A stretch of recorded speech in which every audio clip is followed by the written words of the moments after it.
इस प्रकार से उस श्लोक को मिस इंटरप्ट किया जाता है, गलत उसकी व्याख्या की जाती है। बाहर के लोग तो ये बोलते हैं कर्म ही पूजा है, और वो यही श्लोक कोट करते हैं, कर्म ही पूजा है।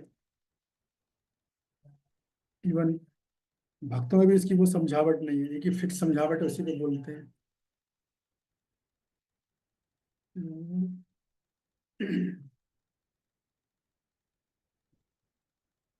किसी को नहीं याद है ना? एक दिन पुरानी बात है भाई, कल छोड़ना, कल जो हमारी स्पेशल क्लास थी, लेकिन परसों हमने किया था, कर्मण्डेव वाधिका रस्ते। चला आगे बताने वाले हैं। तो भगवान ने बोला तुम्हारा केवल कर्म करने में अधिकार है। चार चीजें बोली जा रही हैं। तुम्हारा कर्मण्डेव वाधिकार रस्ते, कर्मण्य अधिकार, कर्मण्डे वाधिकार, अधिकार शब्द है वहां पर। तो तुम्हारा केवल कर्म करने में अधिकार है, नंबर एक। नंबर दो, माँ फलेषु कदाचना, फल में नहीं है। नंबर तीन, माँ कर्म फल हेतु भूर्मा, तुम अपने कर्म के, अपने को कर्म से जो फल मिलता है उसका हेतु मत समझो। और चौथा, संगो स्तव कर्मणि, तुम अकर्मण्य भी मत बनो। कोई बोले भाई कर्मणि में फल नहीं मिलेगा, फल पे मेरा अधिकार नहीं, तो फिर मैं कर्म क्यों करूं? वहां बोले नहीं, तुम अपने आप को हेतु भी नहीं समझ सकते। तो उसमें डिटेल में चर्चा कर ली थी चारों पहलुओं की। अभी मेरा बस आप लोगों से एक प्रश्न है कि भगवान ऐसा क्यों बोल रहे हैं कि तेरा कर्म में अधिकार है लेकिन फल में नहीं है? भगवान फल का क्यों मना कर रहे हैं? कौन बताएगा?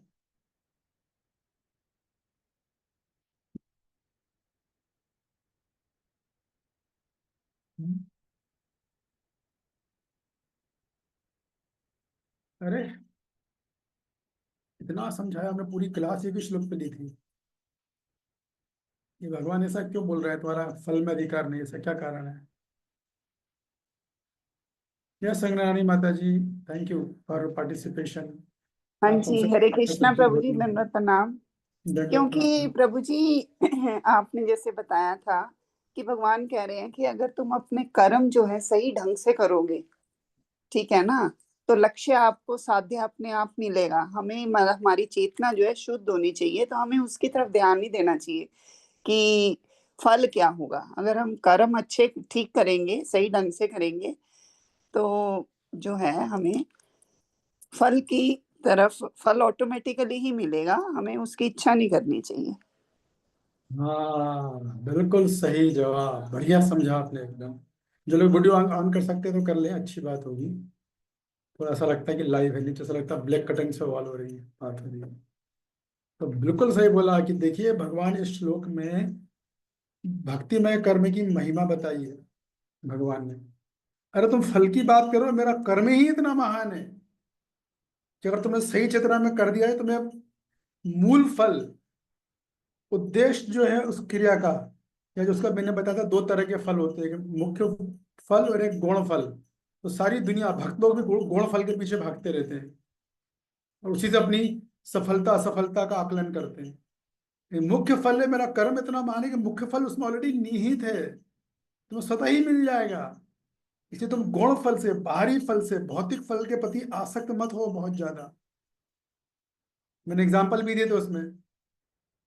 एग्जाम्पल कौन बताएगा? फिर हम आगे श्लोक में चलेंगे। दो तीन एग्जाम्पल दिए थे किसी को समझाने के लिए। रुचि दीदी, एग्जाम्पल बताइए, याद है आपको? अरे जय गौरी जी, सॉरी शैलजा प्रभु, जी, क्या मैं बात है? क्वेश्चन नहीं सुन पाई। हाँ? सॉरी प्रभु जी, मैं क्वेश्चन नहीं सुन पाई। कौन बोल रहा है आप? जय गौरी। अच्छा ठीक है, पर आप रहने दो। ये संगनानी माता जी बताइए। एक आपने किसान का दिया था, एक माली का, और एक विद्यार्थी का। हाँ तो वो एग्जाम्पल किस संदर्भ में थे?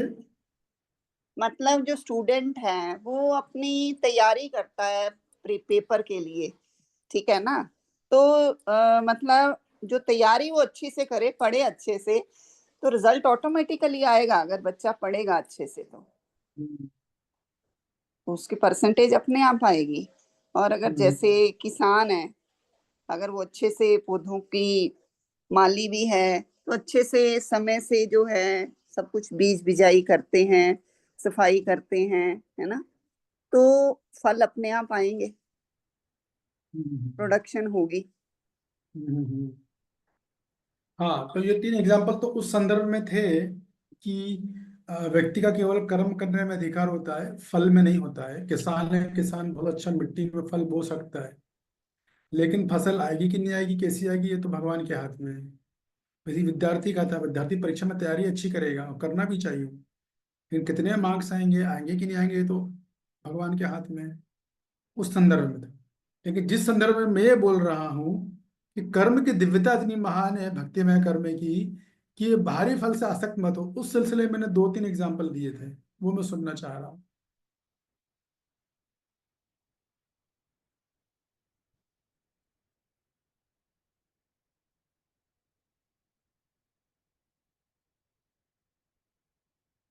उस सिलसिले में दो तीन एग्जाम्पल सुनना चाह रहा हूँ। देखिए, पहला एग्जाम्पल मैंने दिया था क्लास में श्रवण करने का, आप लोग बिल्कुल भूल गए। हालांकि मैंने रंगनारायण माता जी की प्रशंसा करनी पड़ी, उन्होंने काफी अच्छे से बताया।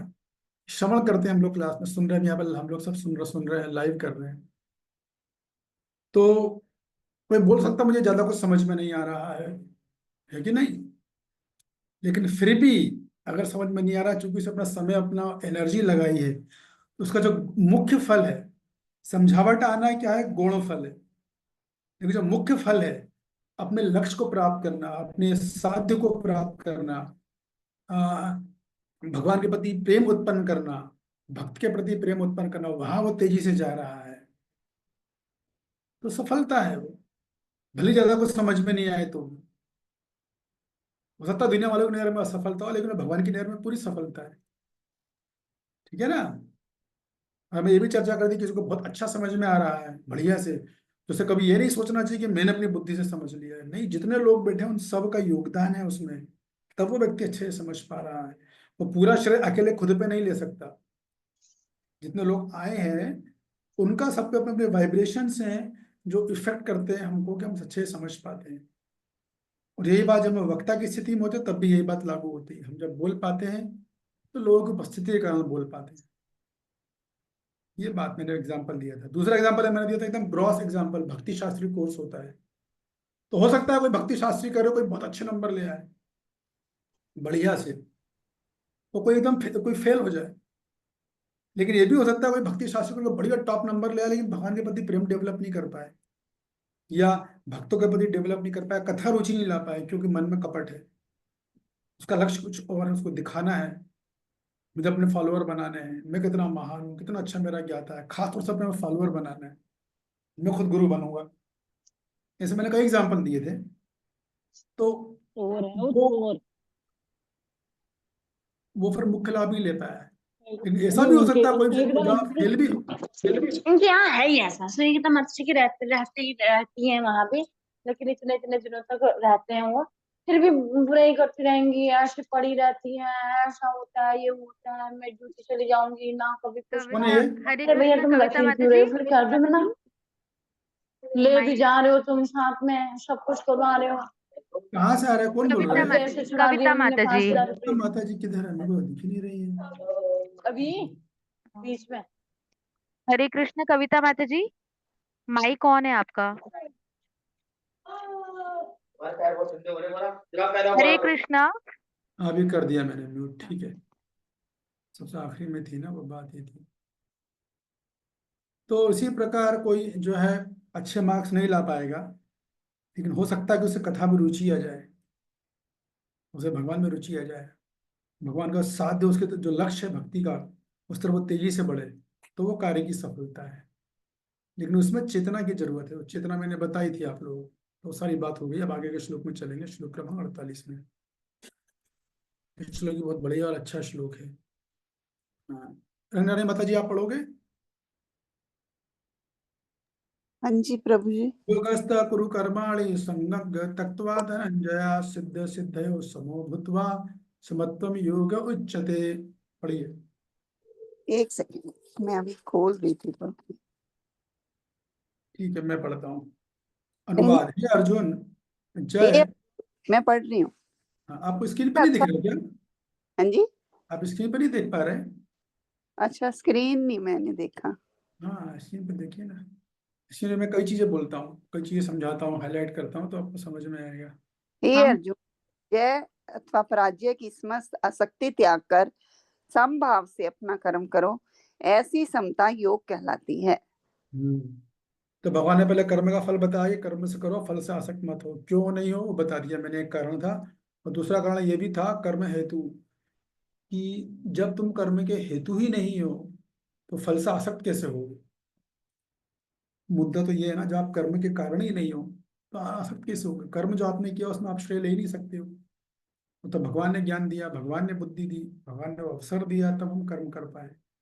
तो उसी कड़ी में आगे भगवान और बता रहे हैं कि देखो, योगस्थ कुरु कर्माणि। योगस्थ यानी समभाव होकर, कुरु यानी कर्म, कुरु यानी करो, कर्माणि यानी अपना कर्म। तो क्या करो अर्जुन, तुम वास्तव में समभाव होकर अपना कर्म करो। तो संग, संग यानी आसक्ति, त्यक्त्वा यानी त्याग। धनंजय, तो हे अर्जुन तुम क्या करो, फल से अपनी आसक्ति का त्याग करो। फल संभाव होकर कर्म करो और फल से आसक्ति का त्याग करो, तो क्या करो, सिद्ध सिद्ध है वो समय, तब तुम सफलता असफलता में संभाव रहो। सिद्ध सिद्धयो समय भूतवा, तो तुम क्या करो, सफलता और असफलता में संभाव होकर, सफलता तथा सफलता तथा विफलता में संभाव रहो, या संभाव होकर अपना कर्म करो। ये भगवान बता रहे हैं। सिद्ध असिद्धयो, सिद्ध यानी सफलता, असिद्ध यानी असफलता। सिद्ध सिद्धयो समो यानी समान, भूतवा होकर, समान होकर। समत्वम योग उच्चते, इसको ही समता का योग कहते हैं अर्जुन। तो यहाँ पर भगवान योग की परिभाषा बता रहे हैं। क्या बता रहे हैं? समता में कार्य करो, समता वाला योग करो। समता वाला योग का क्या मतलब है? कि सफलता मिले काम में या असफलता मिले, उसमें समभाव रहना सीखो अर्जुन। देखिए, जो भक्त सफलता और असफलता से बहुत ज्यादा प्रभावित होता है, जिसके अपने मापदंड है सफलता और असफलता के, ये काम करूंगा तो मैं मानूंगा मैं सफल हूँ, अगर मैंने ये कर्म किया और ये फल आया तो मैं मानूंगा मैं सफल हूँ, और मैंने ये कर्म किया और ये कर्म फल नहीं आया तो मैं मानूंगा कि मैं असफल हूँ। तो ये क्या है? ऐसा भक्त बहुत विचलित रहेगा अपने जीवन में। भक्ति तो करेगा वो, विचलित बहुत रहेगा, और उसकी भक्ति कभी स्टडी नहीं होगी, एक निष्ठ स्टडी नहीं होगी।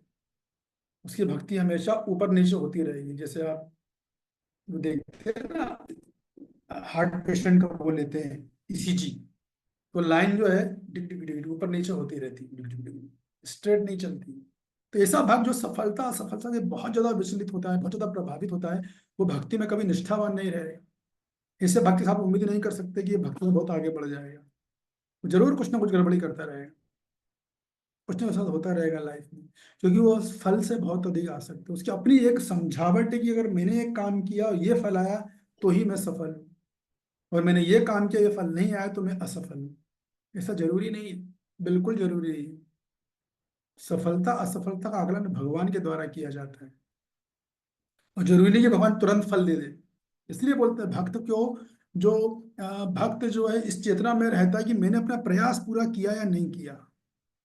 यदि मैं अपना 100% लगाया है तो भक्त सदैव संतुष्ट रहेगा। वो उदास नर्वस कब होगा या डिप्रेशन में कब जाएगा? जब वो ये सोचेगा कि मैंने अपना इंडेवर पूरा कम नहीं लगाया, जितनी मेरी क्षमता थी उससे मैंने वो इंडेवर पूरा ना लगा के अपनी क्षमता के अनुरूप मैंने प्रयास कम किया है, तब वो जो है उदास होगा। नहीं तो उसने देखा प्रयास मैंने किया ना, खत्म, अब फल दे नहीं दे भगवान की इच्छा है। पर जनरली भगवान फल देते ही, ऐसा होता नहीं कि नहीं दे, लेकिन कब देना है भगवान निर्धारित करते हैं। इसलिए भगवान की सेवा में पूरा प्रयास लगाना चाहिए। फल कब आएगा ठाकुर जी पे छोड़ दो, वो देंगे, जरूर देंगे, वो सही टाइम पे देंगे एकदम। ऐसा नहीं हुआ कि देंगे नहीं, बिल्कुल सही समय पे देंगे। तो हमारी संतुष्टि प्रयास से आनी चाहिए। हमने क्लास में बैठे हैं, अपना सुनने का पूरा प्रयास करें, अच्छे ध्यान पूर्वक सुने, अच्छे से समझे, अच्छे से नोट्स बना रहे हैं। अभी समझ में नहीं आ रहा है, नो प्रॉब्लम, लेकिन जो कर्म आपने कर दिया है इसका फल तो मिलेगा ही ना। सिंपल सी बात है। हमने कहा था आप कुछ भी एक्शन करोगे उसका प्रतिकार जरूर होगा। तो चूंकि आपने अपना 1 घंटा लगाया है, सुनने के लिए लगाया है, फल जरूर मिलेगा आपको, और मुख्य फल ही मिलेगा। भक्ति की तरफ तेजी से आगे बढ़ोगे, जीवन में सफलता प्राप्त करोगे, लेकिन वो भी दिख नहीं रही है बस। जब राइट टाइम आएगा तो दिख भी जाएगी। रही बात नोट्स बनाने की, भगवान समय आने पर वो बुद्धि भी दे देंगे, नोट्स भी बना लेंगे हम। लेकिन ये सोच के अरे कुछ समझ में तो आता नहीं है, क्या फायदा है, घंटा बैठो या फोन पे सुन रहे हैं, हम बातें कर रहे हैं, कुछ कुछ गप्पाजी हो रही है, तो फिर वो जो है वो समता नहीं है, वो समानता नहीं है फिर। इसलिए व्यक्ति को अपना प्रयास भक्ति का सिद्धांत ये है, निष्काम कर्म योग का भी सिद्धांत ये है कि सारी ताकत, सारी क्षमता, सारी बुद्धि प्रयास में लगाई जाती है, फल में नहीं। भगवान हमारा प्रयास की गंभीरता देखते हैं कि सामने वाला कितने प्रयास कर रहा है गीता को सुनने के लिए, गीता को समझने के लिए, बस। वो फल तो मिलना ही है। देखिए, समझने के बाद समझावट है, वो गौण फल है, वो मुख्य फल नहीं है। मुख्य फल तो वो है साध्य, भक्ति योग का साध्य, वो आप लोगों को पता है। तो वहां तो आप आगे बढ़ ही गए, रोज आपने एक कदम इस तेजी से बढ़ा ली है। रही बात समझावट की, तो वो भी आनी चाहिए, ऐसा नहीं कि नहीं आनी चाहिए, बल्कि भक्त तो जो है अपना जब कर्म और फल दोनों को ही भगवान को अर्पित करता है, तो कर्म में भी प्रयास करता है, और फल जब मिलता है तो वो बहुत क्या बोलते हैं उसको, ढिंढोरा नहीं पिटता, अहंकार नहीं करता कि मेरे कारण फल मिला है, भगवान ने जो दिया ऐसा दिया, उसमें संतुष्ट है। फल नहीं आया तो भी असंतुष्ट नहीं है, कोई बात नहीं, मैंने अपना प्रयास पूरा किया है, नहीं क्या मैं सिंसियर था, नहीं था, था ना, खत्म, संतुष्ट है भाव। तो इसको बोलते हैं संभाव। ठीक है, संभाव का मतलब ये होता है समता। तो अर्जुन तुम क्या करो, जय पराजय की समस्त आसक्ति को त्याग दो। अर्जुन युद्ध क्षेत्र में खड़े हैं, अभी जीतूंगा या हारूंगा, हारूंगा तो ये नुकसान होगा, जीतूंगा तो ये फायदा होगा, सब छोड़ दो, समभाव से कर्म करो बस। जीत और हार की आसक्ति से ऊपर उड़े आओ, जो तुम्हारा योग है उस योग के नियत कर्म करो। जो भी अपना कर्म करूंगा, भगवान जो फल देंगे वो मुझे स्वीकार है। ऐसी समता, ऐसी चेतना को समता बोला जाता है, इसे बोलते हैं समता योग। लिखा ना, ऐसी समता योग कहलाती है। तो ये चाहिए, ऐसी समता को योग बोलते हैं। यहाँ पर योग का अर्थ क्या है, जैसे मैंने कई बार बताया, निष्काम कर्म योग भी है और भक्ति योग भी, दोनों ही है। तो देखिए, योग की अलग अलग परिभाषाएं भगवान ने दी हुई है, वो सब समझना चाहिए कि एक तो होता क्या है? कहाँ पर किस योग की क्या परिभाषा है, वो समझावट हमारी क्लियर होनी चाहिए। तो जैसे भगवान ने भी आगे बोलेंगे, योगा कर्म कौशलम, योग की परिभाषा क्या है कि किस प्रकार जो है कर्म की कुशलता को योग बोलते हैं। कोई अपना कर्म किया, उस कर्म की जो कुशलता है उसको योग बोला जाएगा, वो आगे में समझेंगे। फिर योग का मतलब भगवान ने क्या बताया है, मन और इंद्रियों का नियंत्रण, ये भी भगवान ने बोला है। योग यानी मन और इंद्रियों का नियंत्रण। फिर भगवान ने क्या बोला, योग का अर्थ है जुड़ना या यूनियन। फिर भगवान ने योग का अर्थ क्या बताया यहाँ पर, समता, समभाव रहना। तो तरह तरह के योग के अनेक अनेक अर्थ हैं, बस वो समझना पड़ता कहाँ पर किस योग का क्या अर्थ है। वो कैसे समझना पड़ता, आचार्यों की टीकाओं से, उससे समझ में आता है कि कहाँ पर किसका क्या अर्थ निकाला जा रहा है। तो योग का अर्थ वो नहीं है जैसा आप लोग देखते हो सुनते हो, चलो योग करना है हमको, तो बोलेंगे प्राणायाम करो, एक नाक बंद करो दूसरी नाक खोलो, अनुलोम विलोम, या क्या बोलते हैं उसको, आसन करो, टांग को कंधे पे डाल लो। वो योग नहीं है कभी भी, वो बिल्कुल योग नहीं। कहाँ पर भगवान ने गीता में बोला योग का मतलब ये है, कहीं नहीं बोला भगवान ने। भगवान तो ये बोल रहे योग यानी समता, योग यानी मनोरेंद्रियों का नियंत्रण, योग यानी कर्म कौशलम, कार्य की जो कार्य की जो कुशलता है उसको योग बोला है। योग यानी जुड़ना, परम सत्य से जुड़ना, ये बोला है भगवान ने। योग का अर्थ ये बताया, ये नहीं बताया योग यानी योगासन करना है, प्राणायाम करना। हाँ, कोई हम कर सकते हैं जरूर, यदि भगवान को शरीर की सेवा, भगवान अगर हमें शरीर को भगवान की सेवा में लगाना है, तो शरीर को भी क्या बोलते हैं, शरीर को भी स्वस्थ रखना जरूरी है, तेल पानी देना जरूरी है, वो देते हैं हम। लेकिन योग का अर्थ वो नहीं है जो आजकल की दुनिया में बताया गया है। योगा सेंटर बोलते हैं, योगा सेंटर चला रहे हैं। और योग का मतलब क्या है, शरीर को बड़ी अच्छे से बनाओ। और क्यों बनाना है, फिर योग के बाद भोग करना है। उल्टा जाते हैं एकदम लोग, शरीर बढ़िया बनाओ फिर भोग करेंगे। रील बनाएंगे हम तो। आजकल सोशल मीडिया पे रील डिवोशन चलता है, रियल डिवोशन गायब हो गया है। ऐसे से लोग अभिनय करते हैं कि बिल्कुल बिल्कुल परम अवस्था में पहुंच गए, प्रेम हो गया राधा रानी से, राधा के जैसे हाव भाव बनाने में एक्सपर्ट। हमसे बोला कि मेकअप उतारो और कमरे पेड़ के नीचे बैठ जाओ आप, कैमरा हटा के, और आपकी कथा सुनने लोग आ गए, हम मान लेंगे कि आप उतना ही प्रेम हो जितना आप अभी रील में दिखा रहे हो। एक नहीं आने वाला भी आगे। तो वैसे ही योगासन का चल रहा है, योगासन योग मतलब लोग यही सोचते हैं, जबकि योग और हालांकि योग जो है अपना आसन और प्राणायाम वो अष्टांग योग के अंतर्गत आता है, और वो भी उसका प्रारंभिक अंग है एक, उसका प्रारंभिक अंग है, वो केवल योग नहीं है। लेकिन आजकल सब ऐसा बताया, तो इसको चीजों को अच्छी तरह से समझना चाहिए कि योग का कहाँ पर क्या अर्थ बताया जा रहा है, कहाँ पर नहीं बताया जा रहा है। अभी वो लोग योगासन तो करवाते हैं, आप सेंटर में जाते हो, ठीक है, लेकिन योगासन के पहले के 2 स्टेप और भी हैं, यम और नियम, उसका क्या? यंग नियम तो आपने गायब करवा दिए और सीधे आसन और प्राणायाम बता रहे हो, और बाकी के ही भूल गए। और उसी प्राणायाम और आसन को ही ऑल इन ऑल बताया गया है। ये पूरा अष्टांग योग है। शुरू के 2 गायब, बाकी के 6 गायब। और वो सोचते हैं यार ये अष्टांग, इसको बोलते हैं ये अष्टांग योग है। तो ऐसा नहीं है, इसे समझना चाहिए। ठीक है ना? रंगरानी माता जी, आप तात्पर्य पढ़ोगे प्लीज? हाँ जी, हरे कृष्ण प्रभु जी। कृष्ण अर्जुन से कहते हैं कि वह योग में स्थित होकर कर्म करे।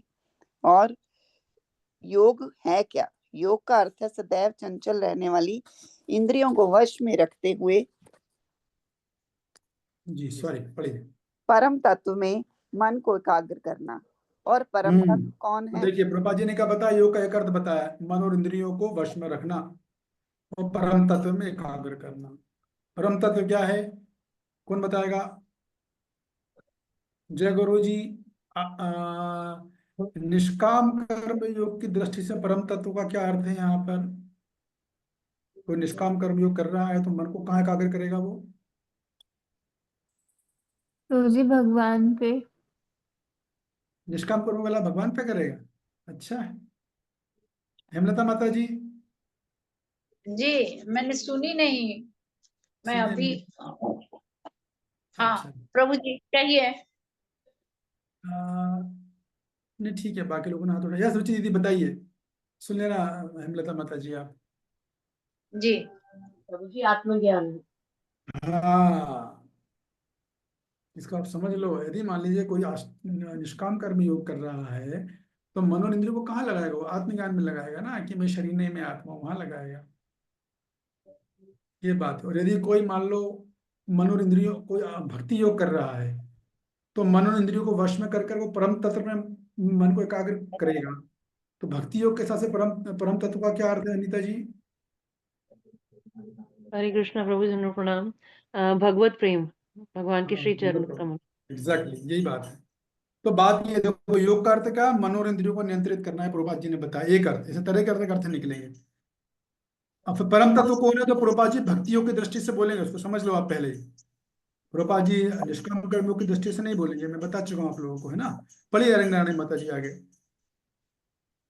भगवान ही परम तत्व हैं। और चूंकि वे स्वयं अर्जुन को युद्ध के लिए कह रहे हैं, अतः अर्जुन को युद्ध के फल से कोई सरोकार नहीं है। जय या पराजय कृष्ण के लिए विचारणीय है। अर्जुन को तो बस श्री कृष्ण के अनुसार कर्म करना है।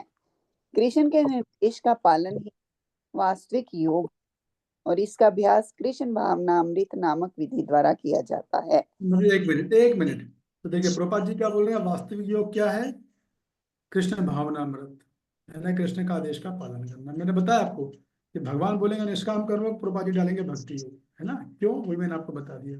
कहीं प्रभुपाद जी निष्काम कर्म योग भी बोलेंगे, कहीं पर निष्काम कर्म योग भक्ति योग दोनों बोलेंगे। ये बात है। योग मतलब कृष्ण भावना मतलब योग, यानी भगवान कृष्ण के आदेश का पालन करना, है ना? भगवत गीता का पालन करना। आगे बढ़िए माता जी। एकमात्र भावनामृत के माध्यम से ही स्वामित्व भाव का परित्याग किया जा सकता है।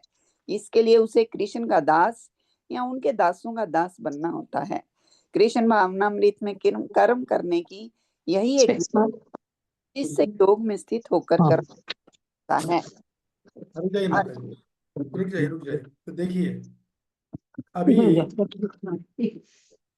पेन पेन देते कोई सभी। कहाँ से आ रहा है? तनु माता जी की आवाज आ रही है मुझे। धनु माता जी के यहाँ से? अच्छा, धनु माता जी का तो ब्लॉक है, नहीं ठीक है, ये बंद हो गया। ओके, तो देखिए योगा कर्म कौशलम, ठीक है, इससे पढ़ के किसको समझ में आया? भक्ति की सफलता क्या है? भक्ति बोलो या कृष्ण भगवान बोलो ना, सफलता असफलता से विचलित मत हो।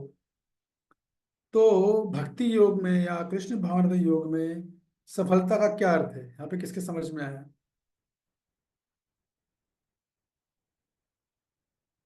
या कांता देवी जी बताइए। हरे कृष्ण प्रभु जी। सफलता का अर्थ प्रभु जी जो बताया कि हमें अपना कर्म करते रहना है प्रभु जी, अपना चिंतन करना है ठाकुर जी का, और फल की इच्छा नहीं करनी है, और अपना अपना पूरा 100% देना है प्रभु जी, वही हमारा हाँ, फल है वो बेसिकली। तो ठीक है। अब ये आखिरी लाइन जो है ना, ये एकमात्र कृष्ण भावनामत के माध्यम से लेके आखिरी तक जो भी रंगरानी माता जी ने पढ़ा ना, इसकी मैं बात कर रहा हूँ, जो ग्रीन लेटर में है। उसमें क्या अर्थ बता, इसमें सफलता मतलब किसको बोलेंगे हम? मैं फिर से पढ़ता हूँ। एकमात्र कृष्ण भावना मत के माध्यम से ही स्वामित्व भाव का परित्याग किया जा सकता है। इसके लिए उसे कृष्ण का दास या उनके दासों का दास बनना होता है। कृष्ण भावनामत में कर्म करने की यही एक विधि है जिससे योग में स्थित होकर कर्म किया जा सकता है। प्रभु जी बेसिकली साधु गुरु के अंडर में गाइडेंस में हमें भक्ति करनी है। कुछ हद तक तो आप आ गए। ओके ठीक है। यस रंगनारायणी माता जी। मैं हाँ जी प्रभु जी, एक तो हमें जो कार्य करना है कृष्ण के निर्देश के अकॉर्डिंग करना है, और दूसरा जो है कृष्ण का दास अपने आप को समझना है, जीवेर स्वरूप है कृष्ण नित्य दास, और दासों का दास मतलब हमें जो भक्त है उनको ओके ठीक है ठीक है ठीक है माता जी, सही है। हेमलता माता जी आप बोलना चाह रहे हैं कुछ? जी आप आपने हाथ उठाया, आप हरे बोलना चाह रहे कृष्ण हैं कुछ? प्रभु। जी जी तो आप कुछ बोलना चाह रहे हैं? जी। बोलिए। सबसे पहले तो मुख्य हमें भक्तों के संग रहना है, भक्तों के संग रह कर ही किसी अच्छे गुरु के संग में अच्छे गुरु का ज्ञान लेकर ही भक्ति में आगे जाना है। ठीक है माता जी, ओके ठीक है ठीक है। यस मनीषा जी, मेरा प्रश्न समझ में आया ना मैं क्या पूछ रहा हूँ? हरे कृष्णा प्रभु जी, सादे प्रणाम। यस प्रभु जी, मेरे को जो लग रहा है मैं बताने का प्रयास करती हूँ। इसमें सफलता आपने पूछी है कि इसमें क्या सफलता रहेगी कृष्ण भावनामृत योग में। तो इसमें लिखा हुआ है कि हेड, मतलब हेड होने की प्रवृत्ति को त्यागना, ये सफलता है। मतलब किसी का भी स्वामी, कि मैं इसका स्वामी हूँ, है ना, किसी भी उस चीज को, पोस्ट को त्यागना इज सफलता। हाँ तो देखिए सफलता का मतलब ये है, जो स्वामित्व का भाव होता है उसको त्याग करना है, और दासों के दासों का भाव का विकास करना है, ये सफलता है यहाँ पर इस जगह। तो आप लोग सभी को उत्तर सही है, लेकिन वो आसपास से डायरेक्टली हिट नहीं कर पा रहे थे, जबकि मैंने लाइन को डायरेक्टली ग्रीन लेटर में दिखाया। यहाँ पर क्या है, तो दास जीवन की भक्ति की सफलता क्या है? हम हम अपने आप में दासत्व स्वीकार कर लें कि हम भगवान श्री कृष्ण के दास हैं, ये जीवन की सफलता है। इसको समझिए, भक्ति अर्थात धन थे। हमें दुनिया वालों को नहीं देखना, उनकी सफलता का आकलन दूसरा है। उनके सारी भौतिक वस्तुएं प्राप्त करोगे तो आप सफल होगे, लेकिन हमारा नहीं है। हमारा क्या है, जिस हद तक हमारे अंदर दास की भावना का विकास हो रहा है। एक होता है बोलना कि मैं आपका दास हूँ, एक होता है वाकई में वैसा महसूस करना, और फिर उससे भी कठिन होता एक अपने आप को महसूस करना, तो कठिन है ही, और उससे भी कठिन है महसूस करने के बाद वैसा आचरण करना। तो ये एक दिन का काम नहीं है, एक दो दिन में नहीं आता है, धीरे धीरे अभ्यास करने से, भगवान की कृपा से ही आता है। लेकिन मतलब ये सफलता का मतलब यहाँ पर जिस हद तक हम दास सफलता का मतलब दास का भाव का विकास करना, और सफलता है ना स्वामित्व की भावना रखना, ये मेरा है, वो मेरा है, सब कुछ मेरा, ये मतलब है यहाँ। ठीक है ना माता, आगे पढ़िएगा फिर हम आगे चलेंगे। अर्जुन क्षत्रिय है, अतः वर्ण आश्रम धर्म का अनुयायी है। विष्णु पुराण में कहा गया है कि वर्ण आश्रम धर्म का एकमात्र उद्देश्य विष्णु को प्रसन्न करना है। संसार में है कि लोग पहले अपनी तुष्टि करते हैं, किंतु यहाँ तो अपने को तुष्ट न करके कृष्ण को तुष्ट करना है। अतः कृष्ण को तुष्ट किए बिना कोई वर्ण आश्रम धर्म का पालन कर भी नहीं सकता। यहाँ पर परोक्ष रूप से अर्जुन को कृष्ण द्वारा बताई गई विधि के अनुसार कर्म करने का आदेश है। ठीक है माता जी। कृष्ण प्रभु जन्नत अब बना। मेरा प्रश्न है आप सब लोगों से, जो दूसरा का पैराग्राफ है, अर्जुन क्षत्रिय, ये जो दूसरा पैराग्राफ है, ठीक है ना, इसमें भगवान योगा लेटर जो मैंने आपको पढ़ाया है, तो उसमें से भगवान कौन से योग की बात कर रहे हैं? सेकंड पैराग्राफ में कौन सा योग है ये? हाँ, डायरेक्ट नहीं बोलेंगे, raise your hand. Second paragraph में योगा लीडर से, योग की सीढ़ी से भगवान ने, प्रोपा जी, सॉरी भगवान नहीं, प्रोपा जी कौन से योग की बात कर रहे हैं यहाँ पर? यस तनु माता जी बताइए। हरे कृष्णा प्रभु जी, दंडवत प्रणाम प्रभु जी। भक्ति योग। धन्यवाद, प्रणाम, भक्ति योग, ओके ठीक है। शिल्पा जी।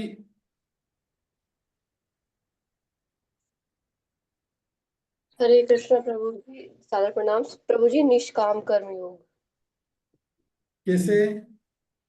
प्रभु जी यहाँ पे वर्ण आश्रम की बात की गई है ना। हाँ बिल्कुल सही जवाब, समझ गया, ये बात है। पहला पैराग्राफ भगवान प्रभुपाद जी ने भक्ति योग पे लिखा, और दूसरा पैराग्राफ, उसी तात्पर्य का दूसरा पैराग्राफ प्रभुपाद जी ने निष्काम कर्म योग में लिखा है। काम करने के क्योंकि लिए। निष्काम कर्म योग के साधक का वो क्या है? साधन वैदिक वर्णाश्रम धर्म के अनुसार अपने नियत कर्म को करना। ठीक है, तो मैंने आप लोगों को क्यों बताया ये सब, कि इस तरह से प्रभुपाद जी के तात्पर्यों को समझा जाता है।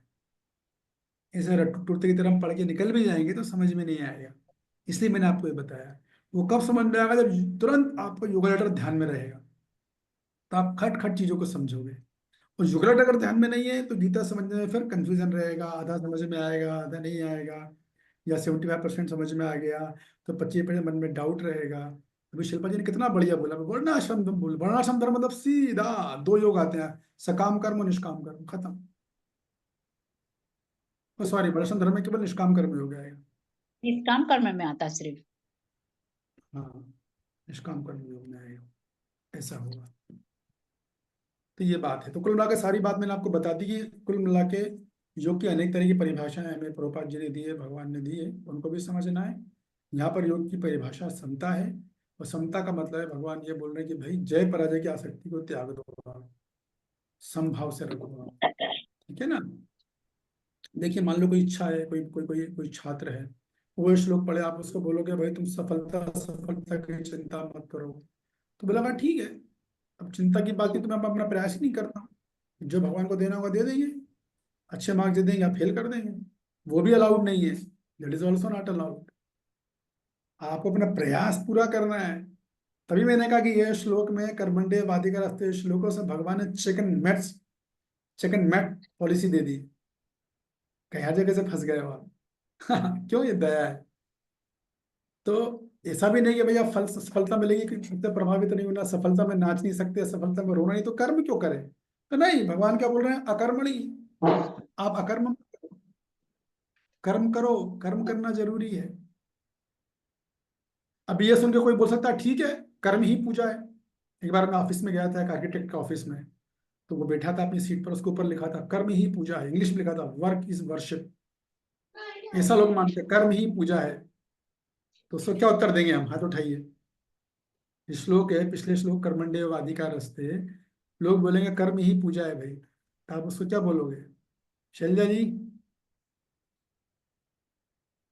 आपके सेंटर में कोई आ गया, उसने आपका प्रवचन सुना, आप तो बढ़िया गीता क्लासेस देते हो, तो बोलेगा आपको भगवान तो बोल रहे हैं कर्म ही पूजा है, तो ठीक है मैं अपना कर्म कर रहा हूँ, मैं अपना अपना बिजनेस करता हूँ, बढ़िया ईमानदारी से करता हूँ, दिन रात कमाता हूँ, और अपना एंजॉय करता हूँ, कर्म ही पूजा है। हरे कृष्णा प्रभु जी। तो यही बोलेंगे हाँ कि जी। अगर आपने मर्डर कर दिया तो वो भी एक कर्म किया ना, तो क्या वो पूजा है आपके लिए? या फिर आपने कोई गलत काम किया और वो भी तो कर्म है एक तरीके से, तो क्या वो पूजा है आपके लिए? मतलब ऐसे करके हाँ, एक ये समझा। उत्तर भी सही है, गुड। एक ये उत्तर तो है। तो बोलेगा ठीक है, आप बोलते हो, मैं आपकी बात मानता हूँ, आप इस्कॉन वाले हो, तो ठीक है, मैं बुरे कर्म नहीं करूंगा, मैं मर्डर नहीं करूंगा।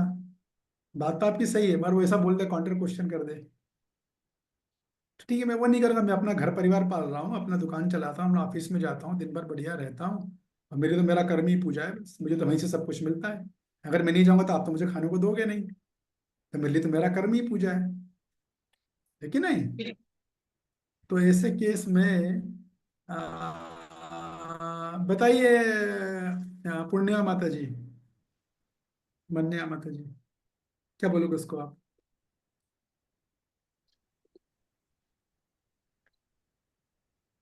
अरे क्या हुआ, आप अनम्यूट नहीं किए? अनम्यूट कीजिए, अनम्यूट। हरे कृष्णा महाराज जी। हाँ जी। वो अगर वो ये कह रहा है कि मैं बढ़िया अपना बच्चों का पेट पाल रहा हूँ, काम कर रहा हूँ, तो सर प्रभु जी उससे तो उसको भौतिक सुख मिलेगा। अगर हम ठाकुर जी की सेवा करके उनको नित रख के करते हैं तो हमें भक्ति मिलेगी।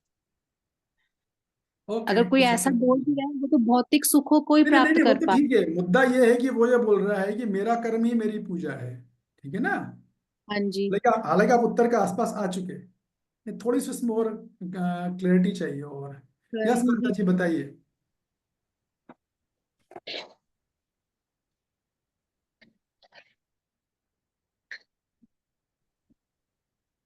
बताइए अमृता माता जी। जी। अ, मुझे तो यही लग रहा है कि इंद्रिय जोग से अत्यधिक जो आसक्ति होते हैं उसे सकाम कर्म ही कहते हैं। इंद्रिय जोग से अत्यधिक आसक्ति।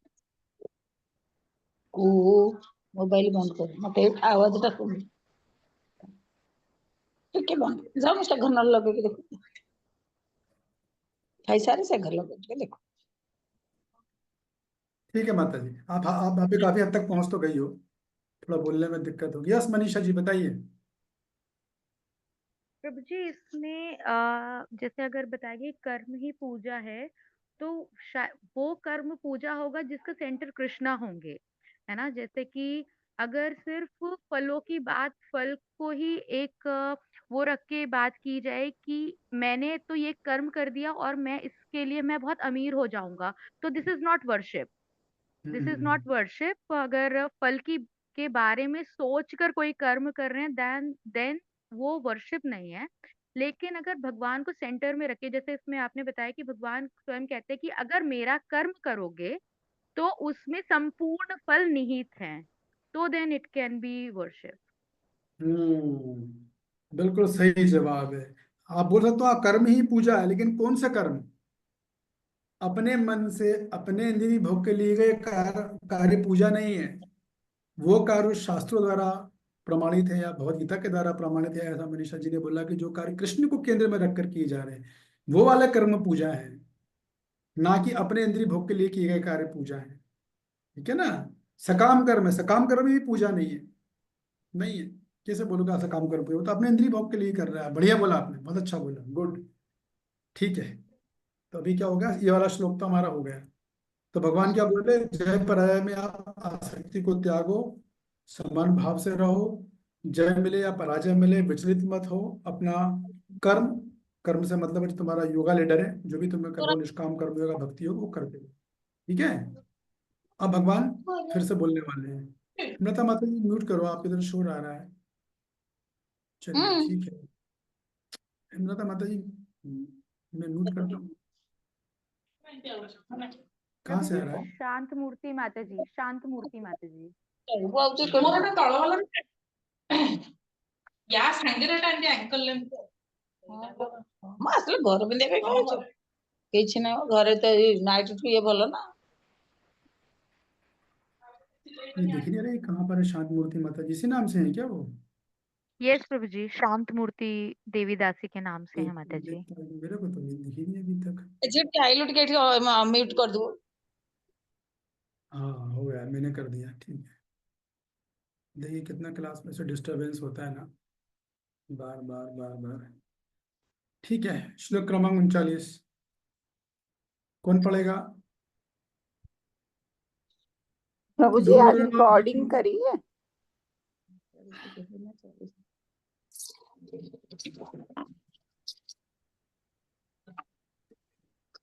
ठीक है जी, आप पढ़िएगा। है दूरेण हावरम कर्म बुद्धि योगा धनंजय बुद्धो शरणम मनिविच्छ कर्पणा फल हेतवा।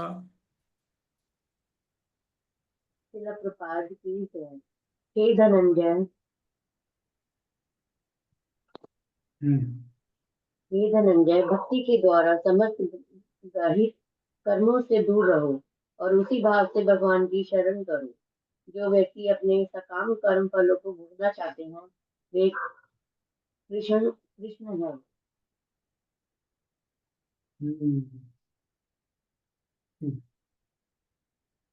तो देखिए, दूरेण हावरम कर्म बुद्धि योगा धनंजय बुद्धो शरणम अन्विच्छ कर्पणा फल हेतवा। तो देखिए यहाँ पर श्लोक की दूसरी लाइन देखिए, आप सबसे नीचे लिखा है कर्पणा और फल हेतवा।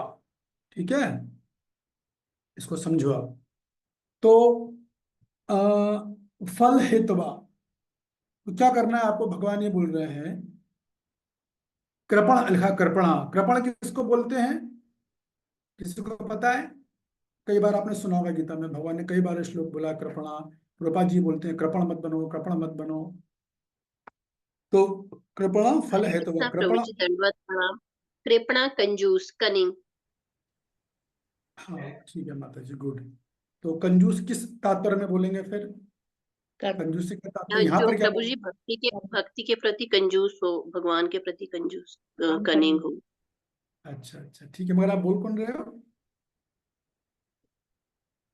हरे कृष्णा प्रभु जी, दंडवत प्रणाम। प्रभु जी रिंकू। अच्छा रिंकू माता जी, ठीक है माता जी, धन्यवाद, थैंक यू। अच्छा बोला आपने, अभी हम और चर्चा करेंगे इस पे। लेकिन मेरा निवेदन ये है कि हाथ पहले उठा लिया करिए, ठीक है ना?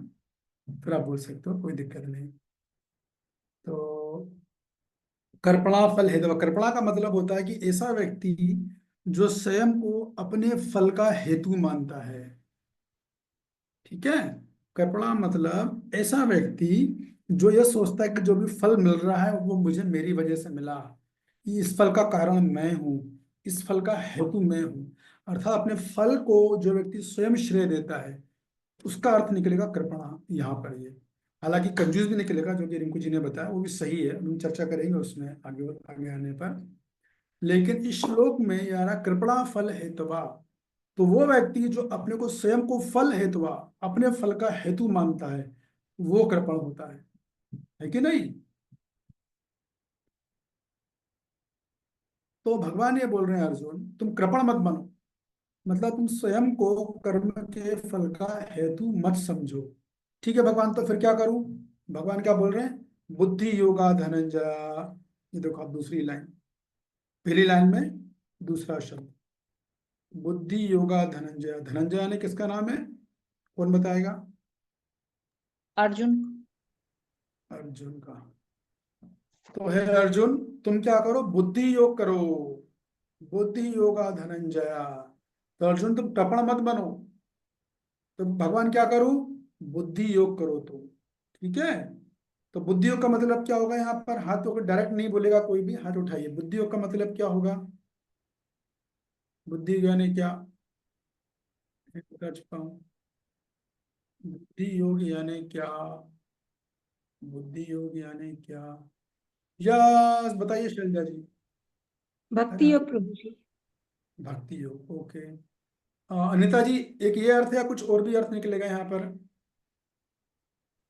प्रभु जी भक्ति योग। वो तो उन्होंने बोल मैं दिया। बताऊं? अभी मेरा नहीं। मेरा ये है कि बुद्धि योग के अलावा दूसरा भी कोई अर्थ है क्या? ये तो उन्होंने बोल दिया है ना, दूसरा कोई अर्थ भी मैं है क्या? बताइए हेमलता माता जी।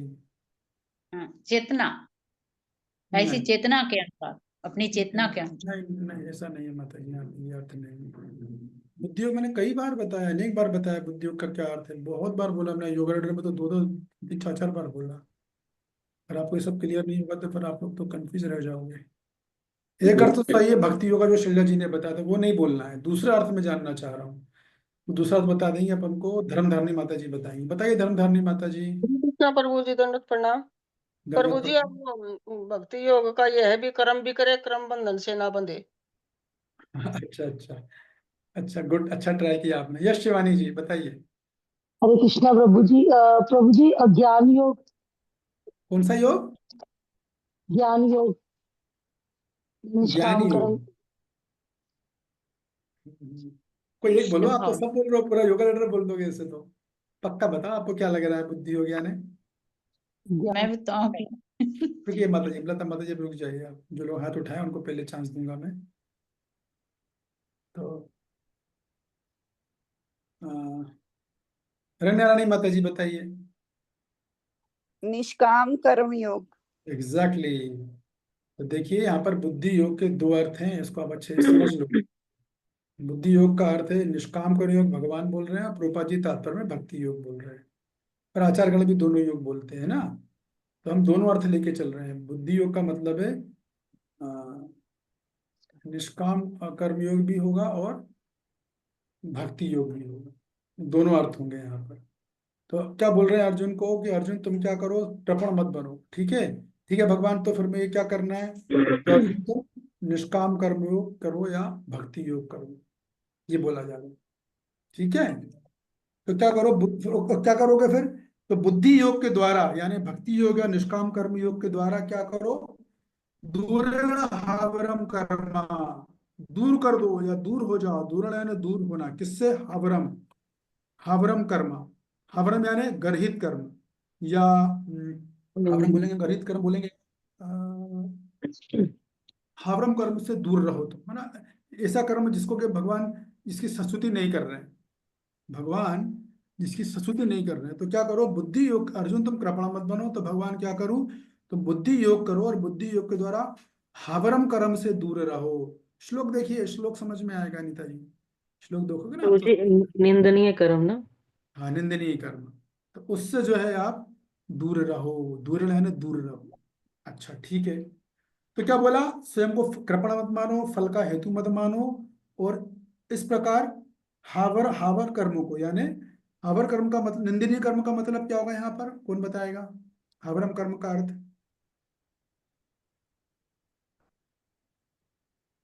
बताइए मनीषा जी। हरे कृष्णा प्रभु जी, हावरम मतलब निंदनीय का इसमें है जो भगवान जिसके बारे में नहीं व्याख्या करे, जो नहीं बता रहे हैं, तो ऐसे कर्म जिसमें शास्त्रों में जो तो वर्णित उसको नहीं है। उसको अपन क्या बोल सकते हैं, कौन सा कर्म बोलेंगे? आ, उसको हम लोग बोल सकते हैं प्रभु जी, जैसे अर्जुन अपनी मन के हिसाब से सकाम कर्म की तरह कार्य कर रहे थे ना, कि अपनी इंद्रिय तृप्ति के लिए कार्य कर। तो फिर उसको बोलेंगे क्या अपन हावरम कर्म को? क्या बोलेंगे?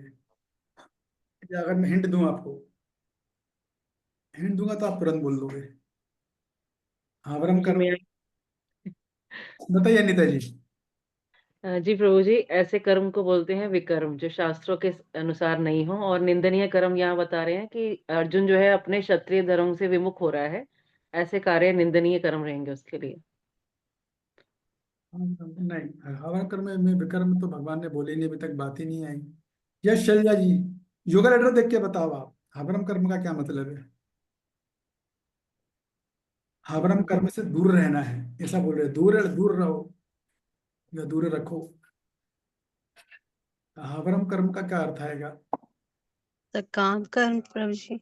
हाँ, किसने बोला? कांता माता जी। प्रभु जी, ये तो मैंने बोला था सकाम कर्म। आपने बोला था, बिल्कुल बोला था आपने, लेकिन आप फोकस नहीं कर पाए। बोला तो था। ठीक है, वेरी गुड।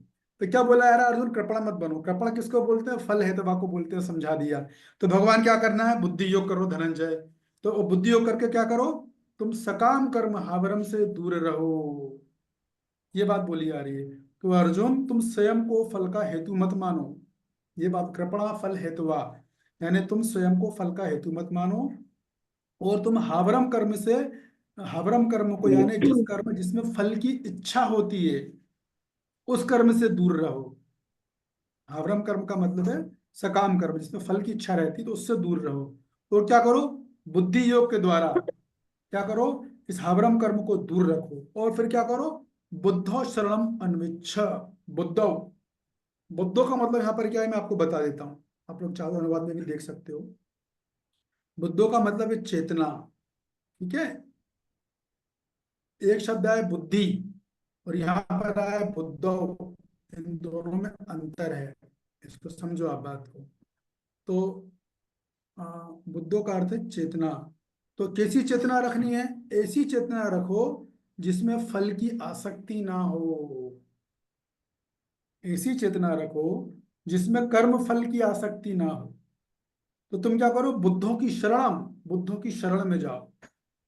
बुद्धों की शरण में जाओ का क्या मतलब है? परम लक्ष्य की शरण में जाओ। अब परम लक्ष्य हर योग के हिसाब से अलग अलग हो जाएगा। निष्काम कर्म योग के हिसाब से परम लक्ष्य क्या होगा वो मैं बता चुका, आपने सुन लिया। भक्ति योग के परम लक्ष्य क्या होगा वो आप लोग जानते ही हो। तो भगवान ये बोल रहे हैं कि तुम कृपण मत बनो, कृपण मत बनो, बुद्धि योग करो। बुद्धि योग के द्वारा सकाम कर्म से दूर हो जाओ, अवरम कर्म से दूर हो जाओ। और क्या करो? ऐसी चेतना विकसित करो, बुद्धव यानी ऐसी चेतना, कैसी चेतना? कर्म फल से आसक्त रहित चेतना से तुम परम लक्ष्य की शरण में चले जाओ। कृपण मत बनो अर्जुन, कृपण मत बनो। तो मैं एक बार फिर से रिपीट करता हूँ, फिर मैं पूछूंगा आप लोगों से इस श्लोक का भी, अभी हमने तात्पर्य पढ़ा ही नहीं है, तो मैं फिर से बता देता हूँ। तो भगवान अर्जुन को ये बोल रहे हैं, अर्जुन कृपण मत बनो, कृपणा शब्द है। फिर क्या करो? बुद्धि योगा धनंजय है अर्जुन, तुम बुद्धि योग करो। बुद्धि योग करो, क्या करना है? हावरम दूरण कर्म, ये हावरम कर्म से दूर रहो। फिर करना क्या है? तो बुद्धो यानी ऐसी चेतना, बुद्धो यानी ऐसी चेतना का विकास करो जिसमें फल से आसक्ति ना हो। तो बुद्धो वाली चेतना का विकास करके परम सत्य की शरण में चले जाओ। ये समझ में आ गया? तो पूरा तात्पर्य अनुवाद सब समझ में आ गया। अब बताइए कौन रिपीट करेगा जैसा मैंने बोला है? डायरेक्ट नहीं बोलिएगा, हाथ उठाइएगा।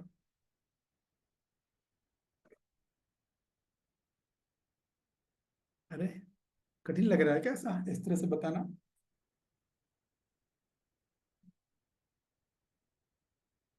यस कांता माता जी बोलिए।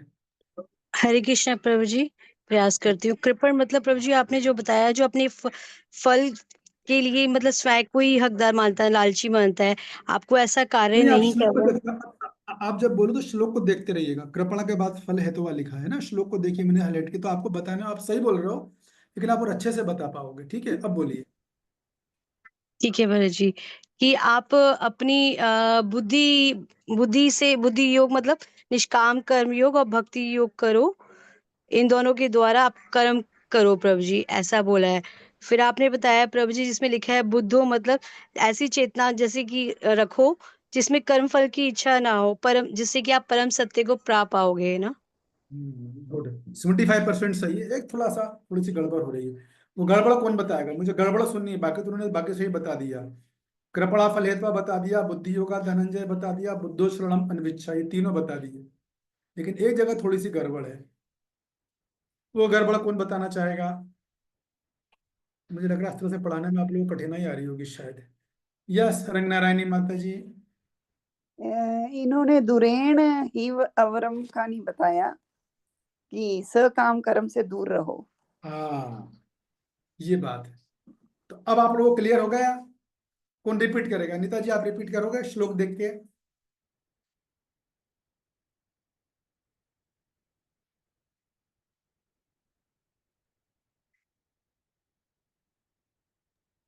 टफ लग रहा है क्या? हरे कृष्णा प्रभु जी, धन्यवाद प्रणाम। हाँ जी। नहीं प्रभु जी, मुझे ऐसे बोलना नहीं आता प्रभु जी, नहीं हमें नहीं, आपको नहीं बोल रहा बताने मैं, नहीं आपको तो बोला ही नहीं। नहीं नहीं, आपसे नहीं बोला मैं, नीता माता जी से बोला। आता। प्रभु सॉरी जी आप मुझसे कह रहे हैं प्रभु जी? हाँ आप अनीता जी आपसे बोल रहा हूँ। अच्छा अच्छा, ठीक है प्रभु जी, आई ट्राई प्रभु जी। हम्म। तो इसमें श्लोक के अकॉर्डिंग बताया गया है बुद्धि योग धनंजय से अर्थ बताया है कि अर्जुन तुम कृपण ना बनकर तुम बुद्धि योग का पालन करो, जिसमें कि निष्काम कर्म या भक्ति योग का पालन करना है। और उसके लिए कैसे करना होगा? दूरेन हावर कर्म, मतलब कि निंदनीय कर्म या सकाम कर्म नहीं करना है, स्वयं को फल का कारण नहीं मानना है। कृपण फल हेतवा का अर्थ बताया। फिर बुद्धो का अर्थ बताया कि ऐसी चेतना रखो जिसमें कर्म फल की आसक्ति ना हो और परम शक्ति की शरण में हम चले जाएं। जय हो, बढ़िया। आ गया सब आपको समझ में? आया कि नहीं आया? शिवानी जी, आप कूदोगे मैदान में? हाँ जी, हरे कृष्णा प्रभु जी। हाँ जी, बताइए। प्रभु जी, हाँ, इसमें बताया पहले दुरेन आवरम करम। इसमें ये बताया कि सबसे पहले आपने बताया कि मतलब हे अर्जुन, तुमने ऐसे कर्म, सकाम कर्मों को छोड़ के सकाम कर्म नहीं करने और निष्काम कर्म या भक्ति योग की तरफ जाते हुए ऐसी चेतना का विकास करना है जिसमें फल के प्रति कोई आसक्ति ना हो और जिससे तुम परम सत्य को प्राप्त कर सको। तो आपने 3 तो बिल्कुल सही बताया, 100 फर्स्ट क्लास। एक रहेगा कर्मणा फल हेतवा। हाँ जी प्रभु जी, कर्म के फल के प्रति कोई आसक्ति नहीं रखती। हाँ, बढ़िया, अच्छा बताया, गुड। हो सकता है जो नए उनको थोड़ी भी कठिनाई आएगी तो उनको मैं इजी करके बता दूंगा, तो चिंता नहीं करें। और कौन बताना चाहेगा? सही बताया, अच्छा बताया। यस मनीषा जी। मैं प्रभु जी। इसमें लिखा है मतलब ऐसा सकाम अर्जुन, सकाम कर्म से दूर रहो, तुम बुद्धि योग करो, मतलब निष्काम कर्म करो, और उसके बाद जो फल, ऐसी चेतना विकसित करो जिसमें तुम कर्म फल से आसक्त ना हो, और कृपण मत बनो, मतलब कृपण मतलब अपने आप को किसी भी फल का कारण मत। बढ़िया, लेकिन आपने इसको छोड़ दिया, शरणम अन्विच्छ को छोड़ दिया। ये एरिया था ना, शरणम अन्विच्छ, बुद्धों के बगल में, वो रह गया। बट गुड ट्राई, आप लोगों ने बहुत अच्छा ट्राई किया है, सभी ने बहुत अच्छे से प्रयास किया है। कौन स्वेच्छा से बताना चाहेगा आगे आके? डरना नहीं है, इसमें डरने का क्या है? हम ना मुझे पनिशमेंट दे रहे हैं आपको, मैं बस इसलिए करूंगा आप लोगों को जो सकुचाहट है वो दूर हो जाए, ये बात है। तनु माता जी बताइए, जैसा मैं आपसे बने बताऊं? बताइए। रुके हरे हेमलता कृष्णा माता, प्रभु जी। तनु माता जी बताइए। यस प्रभु जी, हरे कृष्णा प्रभु जी। प्रभु जी, इसमें आपने बताया कि हे अर्जुन, तुम कृपण मत बनो, अपने कर्म का अपने और तुम बुद्धि योग करो, और तुम हावरम कर्म से दूर रहो, मतलब तुम सकाम कर्म से दूर रहो। और तो क्या करना है? तो ऐसी चेतना विकसित करनी है जिसमें कर्म फल की आसक्ति ना हो, और उससे क्या होगा? तुम परम शक्ति की शरण में चले जाओगे। हाँ, बढ़िया, फर्स्ट क्लास। आ तो गया आप लोगों को, फिर काहे का घबराना है? First class. तो ये सारी बात हो गई, ठीक है ना? दूविरण आरम कर्मा बुद्धि योगा धनंजय बुद्धो अन्विच्छ कृपणा फल हेतुवा।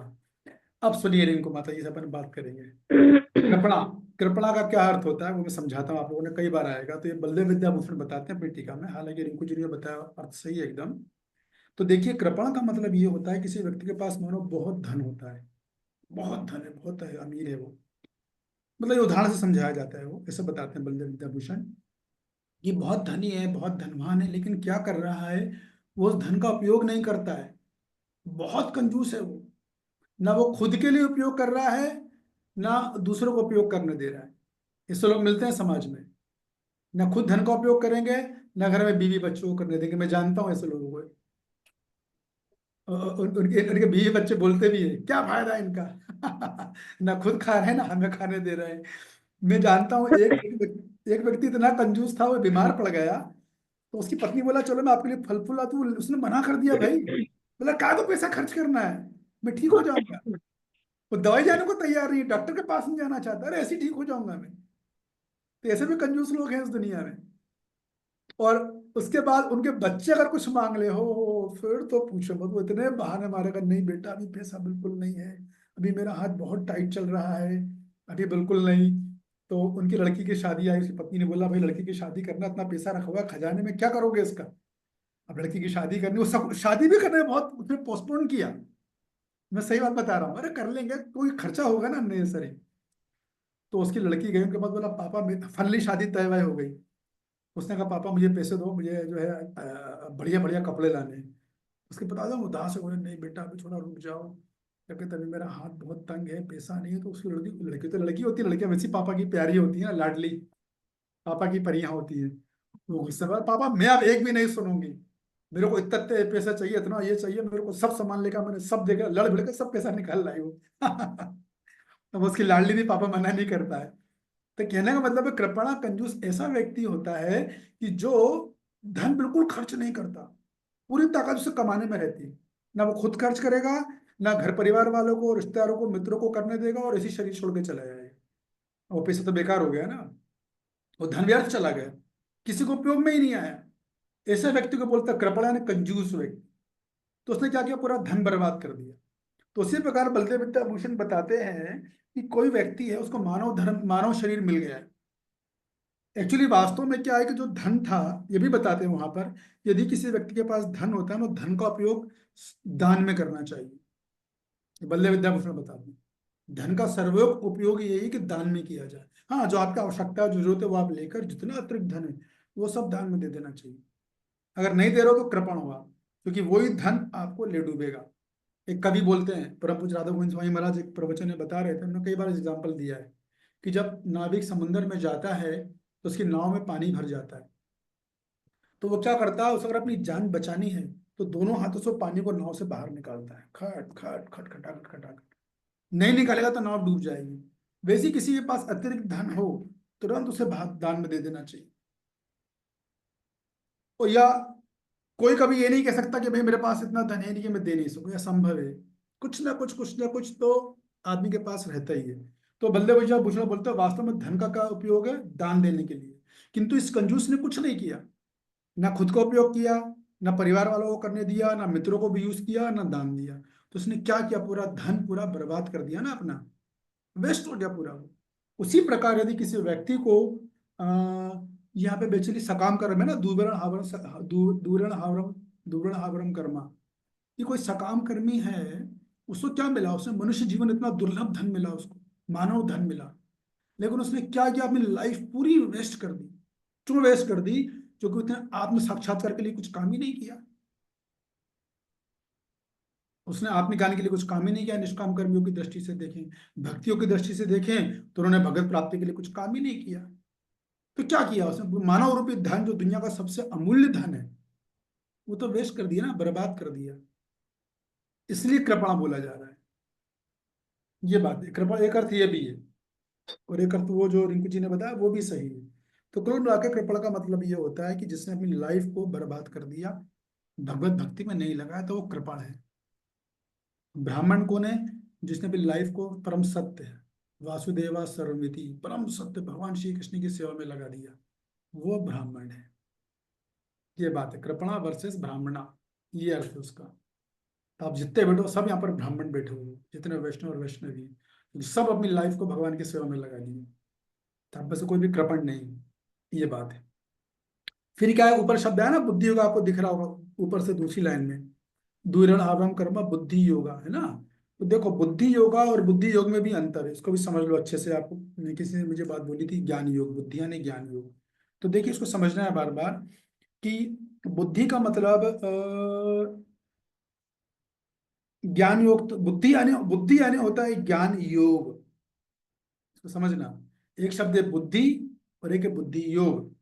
तो बुद्धि का मतलब होता है ज्ञान योग। क्यों, क्योंकि ज्ञान योग में केवल बुद्धि का उपयोग किया जाता है, वेद विमर्शन करते हैं ना, लेकिन आप व्यक्ति क्रियाशील नहीं है, क्रियाएं नहीं हो रही, इंद्रियों को वो किसी में कार्य नहीं कर रहा है, एक जगह बैठे हो बस, वो चल रहा है एकदम, क्या बोलते हैं, वेद विमर्शन, उपनिषदों की व्याख्या चल रही है, उसमें पर चर्चा चल रही, इसका अर्थ ये होगा, उसका अर्थ ये होगा, उसने ये बोला, उसने वो बोला, वो बुद्धि है। और जब बुद्धि योग की बात आ गई, तो बुद्धि योग के वही दो अर्थ निकलेंगे जो आप लोगों ने बताया, निष्काम कर्म योग और भक्ति योग।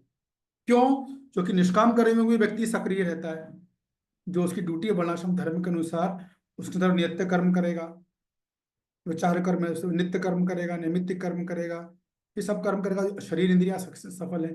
भक्ति योग में दिन रात हम लोग सक्रिय रहते हैं, सुबह उठने से रात के सोने तक।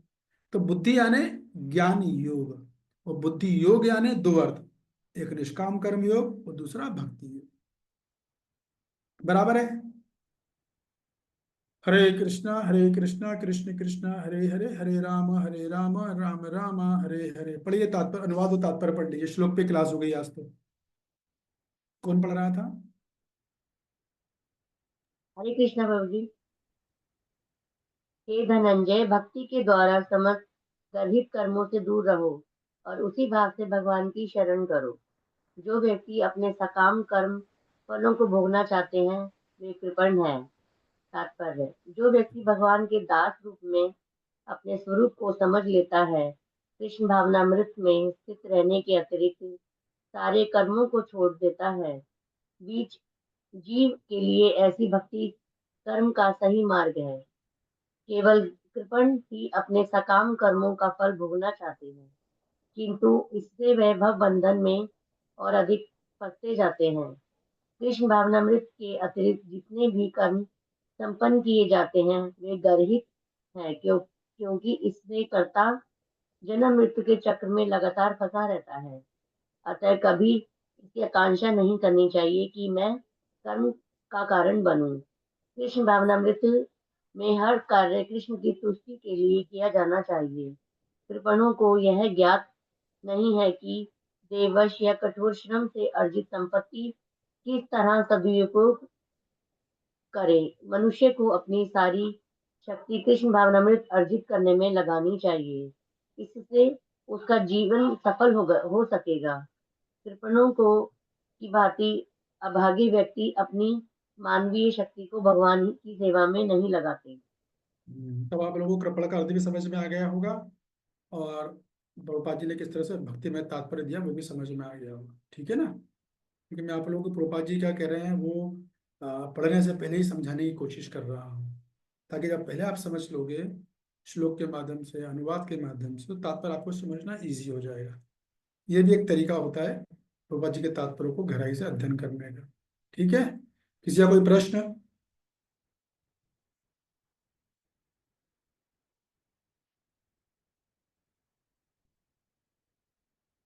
चलिए ठीक है। शिवानी जी, आपका कमेंट्स आज की क्लास के बारे में?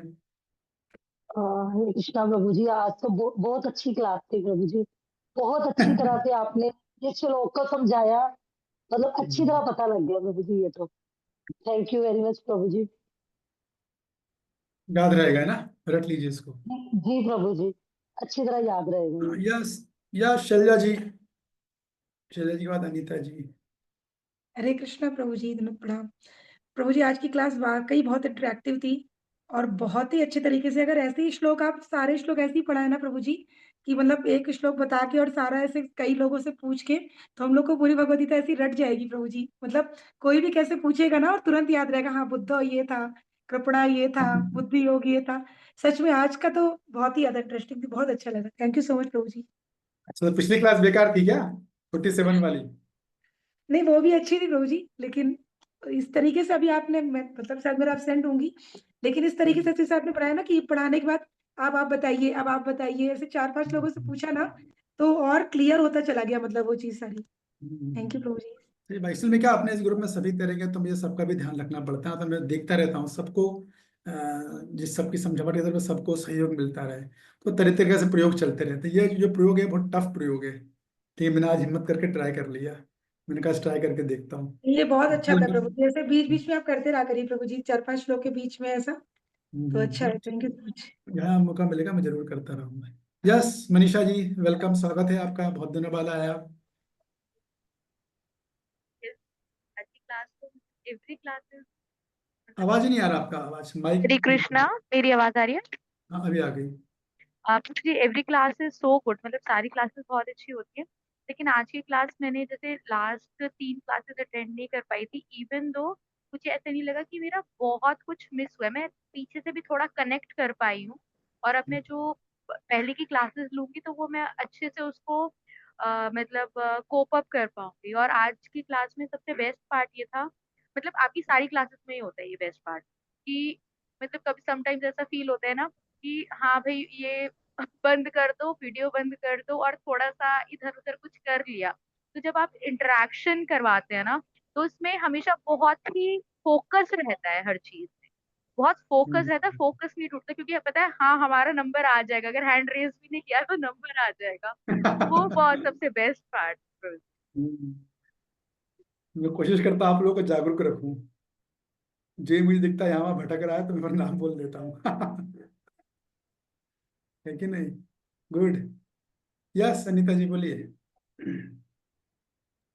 हरे कृष्णा प्रभु जी, दंडवत प्रणाम। सबसे पहले तो थैंक यू, आप इतनी मेहनत कर रहे हैं आप हमारे साथ, सबको समझ के सबको समझाकर। जो टेक्निक आज की थी वो तो और भी मतलब बहुत अच्छी थी, बहुत इम्प्रेसिव थी, सबको मतलब अच्छा लगा है, सबका फीडबैक यही आ रहा है। तो इस तरह से तो याद रखना बहुत आसान भी हो जाएगा हमारे लिए। अब मतलब इस तरह के एक्सपेरिमेंट आप कैसे ढूंढ के ला रहे हैं, आई डोंट नो। आप इतनी इतनी हमारा एफर्ट डाल रहे हैं हमें सिखाने के लिए। थैंक यू सो मच प्रभु जी। हम मैं हमेशा ही ना ऐसा ही कुछ चाह रही थी, कोई ऐसा मेंटर मिले जो हमें ये ऐसे सिखाए। मेरे को 4 साल हो गए हैं इस कॉम से जुड़े, लेकिन अभी तक मुझे इस तरह से कोई सिखाने वाला नहीं मिला। तो तो मेरे को मैं आपको, हाँ बोलिए। बहुत बहुत धन्यवाद कहना चाहती हूँ आपको, कि मैं शब्द नहीं है मेरे पास कि आप हमें मिले हैं पढ़ाने के लिए, सिखाने के लिए। इसके लिए राकेश प्रभु जी और कांता रानी माता जी का भी धन्यवाद है कि वो आपको मना पाए हमारे को पढ़ाने के लिए। Thank you. हरे कृष्णा। हम्म। तो एक्चुअली क्या है कि देखिए, वो मेहनत तो अगर सवाल उठता नहीं, ऐसे अध्ययन में मेहनत तो लगती है। तो मैं, आप सही बोल रहे हैं एकदम, क्योंकि आपको जब मैं पढ़ाता हूँ तो मेरे को खुद 1.5-2 घंटे पहले पढ़ना पड़ता है। और देखिए एक बात और होती है, जब हम पढ़ते हैं तो खुद का समझना आसान होता है, पहले खुद का समझना भी कठिन है, लेकिन उससे भी कठिन है सामने वाले को समझाना। That is even more difficult. तो उसमें बहुत एनर्जी हाँ, होता है, खुद के समझ क्या में हुआ? एनर्जी जाती है नहीं नहीं, अभी आराम करो, नींद आ रही है मेरे को। कौन बोल रहे हैं भाई? Who is that? वो है क्या पूर्वा गौर प्रभु? अच्छा ठीक है। यस द्वारकाधीश प्रभु, योर कमेंट। हरे कृष्ण प्रभु, इसमें आपने जो जो डिटेल में एक्सप्लेन किया कर्म ही पूजा है, और बहुत ही अच्छे से किया कि उसमें भगवान निष्काम कर्म योग की बात कर रहे हैं। दोनों है, निष्काम कर्म योग भी है, भक्ति योग भी, दोनों लेके है ना, वो दोनों लेके चल रहे हाँ, हैं। कि वो दोनों भौतिक जगत में बहुत लोग भूलते रहते हैं ऐसे। कर्म उसको ही सटीक पूजा है। आंसर दे पाएंगे। तो आप, हमें सीधा बोलना चाहिए भाई, कर्म भी पूजा है, लेकिन कौन सा कर्म पूजा है?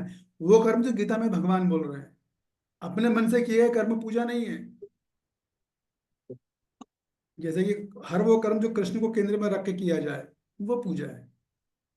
आप अपने मन से कर्म करोगे वो थोड़ी ना पूजा, क्योंकि आपकी पूजा आपको ऐसी होनी चाहिए, आप पूजा मतलब क्या, ऐसे कार्य जो आपको कर्म बंधन से मुक्त कर दे, तब तो पूजा हुए ना वो। तो हुआ कैसे पूजा, है कि नहीं? हाँ, ठीक है प्रभु, धन्यवाद। Hare Krishna. Thank you, Hare Krishna, Hare Krishna.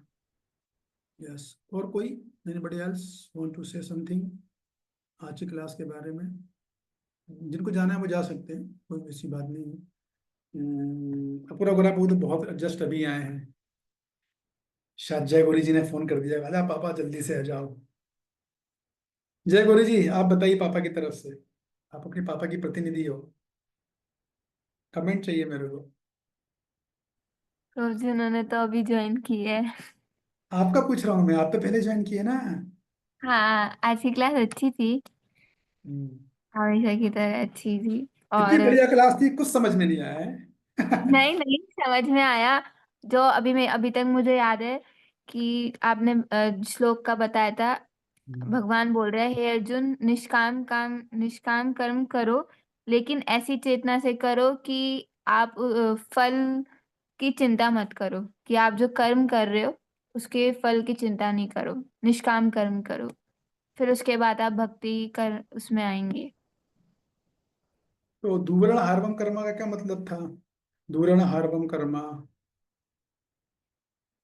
Anyway ठीक है, नो प्रॉब्लम, आप सीखोगे ना, दोबारा आप पढ़ोगे समझ जाओगे। गुड, आपका प्रयास बहुत अच्छा है, ऐसे आप करते रहो। Very good.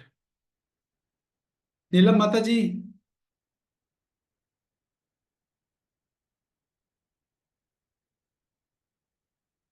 आवाज नहीं है मेरी क्या शायद, या वो बोल रहे हैं और अनम्यूट नहीं हो पा रहा है क्या?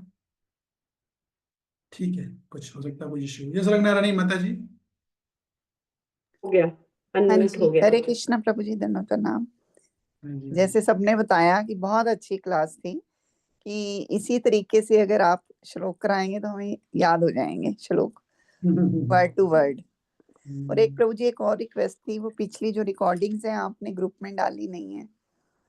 हाँ माता जी, कुछ कारण है उसमें डालने पाया, जल्दी कर दूंगा उसको मैं, चिंता अच्छा, मत करो, मोस्टली कल से चालू वो कर दूंगा। साथ के साथ सुनी जाए ना तो रिपीट हो जाती हैं, हाँ नहीं तो हाँ फिर लेकिन अगली आ जाती है, फिर वो रह जाती है। हाँ मैं समझता नहीं, कुछ मजबूरी ऐसी फंस जाती है कभी कभी कि वो हो नहीं पाता ठीक है, जैसे। बट हो जाएगा, मिल ठीक है। जाएगी आपको। थैंक यू सो मच प्रभु जी। अरे माता हरे जी कह रही कृष्णा थी मैं 4 साल से इस्कॉन में हूँ। जी मैं तो पिछले 15 साल से इस्कॉन में हूँ, पर ऐसा जी मेंटोर मुझे नहीं मिला जैसा आप पढ़ा रहे हैं। जी थैंक यू माता जी, आज मैं, आपको समझ में आ रहा है, बहुत अच्छी बात है। हाँ जी, हरे कृष्णा प्रभु जी। हरे मैं नीलम हाँ जी, बोल रही हूँ। अब मैं बोल बस पाऊंगी तो क्या मैं बोलूँ? बिल्कुल बिल्कुल माता जी बोलिए, बिल्कुल बोलिए। हाँ जी। प्रभु जी बहुत अच्छा बताया। हम जो रोज के अपना कर्तव्य कर्म करते हैं, या हम किसी को देना करते हैं, भोजन बनाते हैं, पूजा करते हैं, कुछ भी शास्त्रीय अनुकूल कर्म जो हैं, वो उसको उसमें अगर ये भाव रखें तो भगवत की ओर, भगवान की ओर बढ़ सकते हैं हम लोग। छोटे छोटे कामों में अपने को प्रशंसा का ना माने कि मैंने किया है और मुझे प्रशंसा मिले। इसके अलावा हमें ये भावों की भगवान की प्रसन्नता के लिए किया है, और उसका फल भी वही जाने। मैंने जब किया नहीं तो फल क्या क्या करूंगी। तो सही प्रभु जी बात। ये चीज हम अप्लाई कर सकते हैं जैसे आपने बताया। उस हिसाब से हम ये ऐसी चेतना का विकास करने का प्रयास कर सकते हैं। तो बिल्कुल। ये आपने बहुत अच्छा बताया प्रभु जी। ये हमारे रोज के काम की चीज है, हर समय के काम की चीज है। ये सही बहुत बात अच्छा है। है। बहुत क्लैरिटी आपने दी है। आदमी इसके लिए फ्रस्ट्रेटेड आपको, तो सही बोल रहा है माता जी आप, बिल्कुल। क्योंकि हम करते हैं ना कोई चीज तो बोलते हैं अरे मैंने तो इतना किया, उसने तो करा ही नहीं। मैंने ये करा, मैंने इतना अच्छा खाना बनाया, किसी ने तारीफ तक नहीं की, मैं 4 घंटे खड़ी रही। रोज के काम है ये प्रभु जी। तो इसमें भी अगर देखिए ऐसी आपने चीज, सारी इसमें भी प्रॉब्लम ऐसी, का एक एक कारण ये भी है कि हम अपने आप को कर्ता मान लेते हैं ना। हाँ जी, हमने हाँ उसके जी, लिए इतना किया, हमारे बारे में वो झांकने भी नहीं आया। जी, हाँ अब जी, हाँ जी, अब आने दो उसको, अब मुझसे बात भी हाँ नहीं जी, करेंगे, हम उससे कोई मदद नहीं करेंगे। हाँ जी, हाँ जी। मैंने क्या ये किया। मुझे बहुत अच्छा लगा।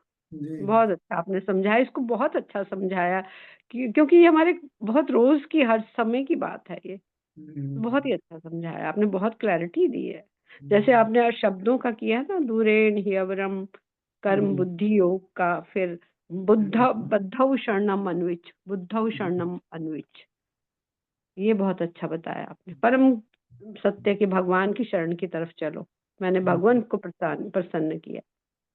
तो बहुत अच्छा बताया। मतलब वाक्य में आज का तो सभी अच्छे हैं, बट आज का तो वाक्य में जवाब नहीं है। ठीक है, तो थैंक यू माता जी, thank you so thank much. You, आपका धन्यवाद प्रभु जी, आपका धन्यवाद। हरे कृष्णा, आपको प्रणाम, बहुत बहुत प्रणाम। नहीं माता जी ऐसा मत बोलिए, मैं आपके बेटे के समान हूँ, मैं आपको लेकिन प्रणाम मुझे करूँ। प्रभु जी फिजिकल उम्र से, आयु से क्या होता है वो तो आप आप तो देखिए, एक बात तो यह है कि मेरा आप लोगों से अनुरोध है कि मेरा कोर्स है ना, वो कल से परसों से चालू हो रहा है, 8 तारीख से। तो उसमें से आपने कुछ लोगों ने रजिस्ट्रेशन किए हैं, हालांकि रजिस्ट्रेशन, और कुछ लोगों ने नहीं किए हैं। तो जिन्होंने नहीं किए, मेरा अनुरोध है वो भी करें तो अच्छा होगा, उससे हमको कर आपने लेंगे प्रभु। हाँ जी, कर प्रभु जी लेंगे आप प्रभु। वो लिंक भेज दीजिएगा। कौन बोल रहे हैं, आप किसको भेजना है? कांता माता जी प्रभु जी। अच्छा हाँ हाँ, ठीक है, ठीक ठीक, ओके ओके। तो ये मैं लिंक भेज दूंगा। तो बाकी मेरा अनुरोध है, जो जिन्होंने नहीं किया वो भी अगर करें तो अच्छा होगा, थोड़े सहयोग की आशा रहेगी, हम लोग को मदद हाँ मिलती है, जी, हालांकि वो वैसे भी मेरे लिंक तनु माता जी के पास भी है, तो मैं उनको कर दूंगी वो। हालांकि मेरे रजिस्ट्रेशन काफ़ी अच्छे हो गए, 83 रजिस्ट्रेशन हुए मेरे इस कोर्स में, जी, जो कि छोटी मोटी बात नहीं है। लेकिन फिर भी मैं चाह रहा था कि सब लोग आए तो अच्छा रहेगा। ठीक क्लैरिटी है बहुत दे रहे हैं आप, बहुत क्लैरिटी दे रहे हैं। जी माता जी।